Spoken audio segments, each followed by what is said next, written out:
I studied Judaism for a while and practiced that for a while. Visited the synagogue, but that didn't feel right for me. So I said, well, there's one more monotheistic religion, Islam. Let me study that. So I went to the mosque. I went to a introduction to Islam class they had at the mosque, and it's sort of interesting. My parents separated when I was very young, and my mom married when I was 1, and her husband adopted me. So as far as I know, he was my father. I actually met my biological father later, and he's Muslim. And he entered my life about the time that I was searching. So he sent me my first Qur'an, and I asked him a lot of questions as well. I knew Islam was the truth. It was very logical for me. And the fact that the Qur'an, there's only one author. It hasn't changed. It's always been in Arabic. And that was important for me. And it hasn't changed. I joined a lot of groups and I asked questions there.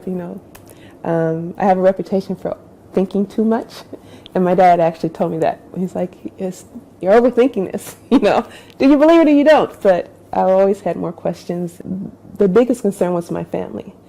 As I said, my family is very religious, and I grew up in the church, and it actually did happen. My mother still struggles with it because she sees it as though I rejected her and adopted the religion of my father, who didn't raise me, who wasn't there for me, and she feels like, you're following him. He didn't raise you, he didn't do anything for you, and I'm the one who raised you, and you're rejecting my religion type of thing.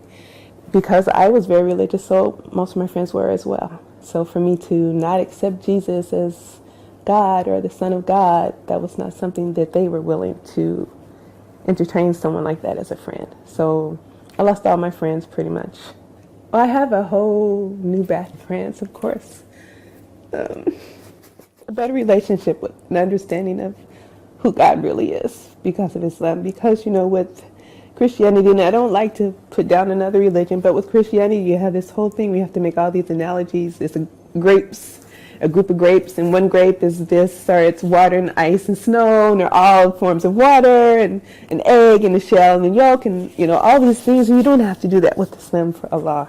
It's just, he's God, the one and the only, I chose to be Muslim, and being Muslim is what I want to be. No one forced me on it, and I'm happier. I said, for you, you have all these things with Jesus and God, and, if Jesus was God and Jesus died, so you're saying God died? I don't have that with being Muslim. The God I believe in has no beginning, no end. He doesn't die. He's always been there, and he's always in control. And that works better for me.